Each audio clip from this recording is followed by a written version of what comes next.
avec Info Dakar. Fii ci Sénégal ak fu mënti ne ci àdduna jot information yi la. Les Sénégalais de la diaspora et de l'intérieur du pays qui m'ont exprimé leur solidarité à la suite de mon arrestation, j'allais même dire de mon incarcération, de ma séquestration au niveau de la prison de Rebeuss. Évidemment, comme vous le savez, moi j'ai été accusé d'une manière fallacieuse parce que le mot alkou et le proverbe pour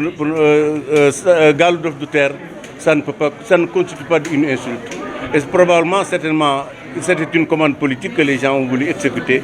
Mais si c'est pour me faire taire, c'est peine perdue. Tant que Dieu me donnera la vie,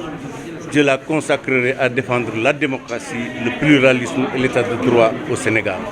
Tant que Dieu me donnera un souffle de vie, je la consacrerai à mon pays et à mon peuple. Encore une fois, je témoigne aussi ma solidarité à ceux que j'ai laissés à Rebeuss,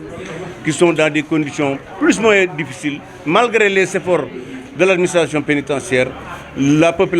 surpopulation carcérale de Rebeuss est de mon point de vue inacceptable. Ses capacités ne dépassent pas 800, alors qu'aujourd'hui il y a plus de 3000 détenus. Cette situation est inacceptable. C'est pourquoi je remercie même le procureur et les juges qui m'ont condamné de m'avoir donné plus de nouvelles cordes dans mon arc de combat citoyen. Autrement dit, je veux me consacrer à lutter contre la surpopulation carcérale, les mandats de dépôt abusifs, les détentions arbitraires, les longues détentions préventives. Mais le vrai combat et l'ultime combat, c'est d'arriver à ce que Rebeuss soit effacé de l'espace urbain de Dakar. Parce que de mon point de vue, c'est un lieu de honte, c'est un lieu où la République viole la Constitution du Sénégal en son article 7 qui dispose que la vie humaine est sacrée et l'État a l'obligation de la protéger. Et malheureusement, à Rebeuss, malgré, comme je l'ai dit, les efforts de l'administration pénitentiaire, il y a une surpopulation qui, de mon point de vue, est inacceptable. Et je suis persuadé que si aujourd'hui on met en place des magistrats européens ou français, ils vont demander la fermeture de Rebeuss. La protection civile, si ce service-là visite Rebeuss, ils vont demander à ce que cette maison d'arrêt soit fermée, parce que ce n'est pas un lieu où on doit détenir des personnes. Il y a aujourd'hui au minimum 3000 personnes, alors que les capacités ne dépassent pas 900, au maximum 1000. Encore une fois, je vous remercie d'être venu. Comme vous le savez, je suis en kaso. Mais je suis dëppul ci yoon parce que baat yi ñu wax ne ay saaga la du ay saaga xëy na dañoo bëggoon jàpp ma rek parce que wolof jaay def ne ku la jëppi boo ko xëppeem ndox sax danaan yaa ngi may pëndal mais li ma war a def dinaa ko def mooy danaa ko attaqué fépp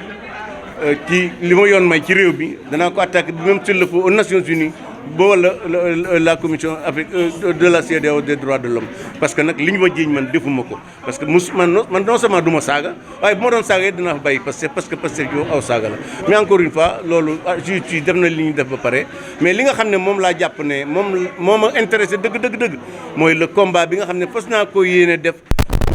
Rebeuss nee mu mel mu tàkk parce que barab boo xam ne la fa war a nekk ëpp juróom-ñaari téeméeri nit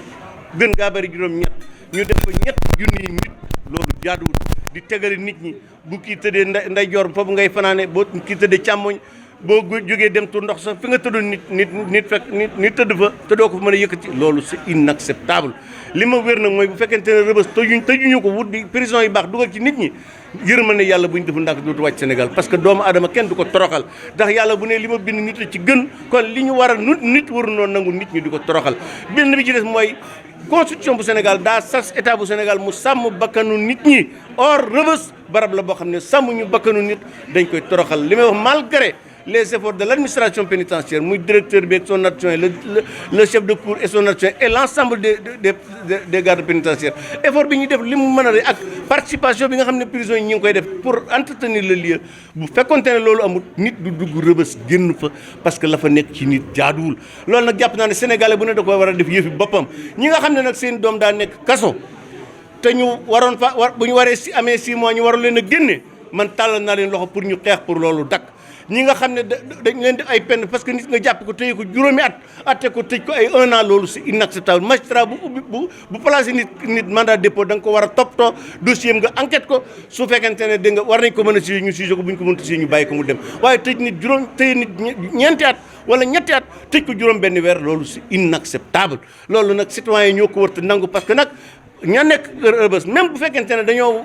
tooñ yoon dañoo tooñ waaye ba léegi ay nit lañ ay Sénégal lañ te jàpp na waruñu leen a sagane man de wax dëgg yàlla xëy na dem kaso métti na waaye nag maa ngi sant procureur Ibrahima Ndoye mi nga xam ne fexe na ba ma dem fa ak juge yi ma àtte parce que nag jox nañ ma liggéey bu bees mooy nag fexe ba prison Rebeuss ñu toj ko gindi ko prison yi ñu teg leen ci conditions yu baax ñu dëkk ci jërë ngeen jëf. Avec Info Dakar. fii ci Sénégal ak fu mënti ne ci àdduna jot information yu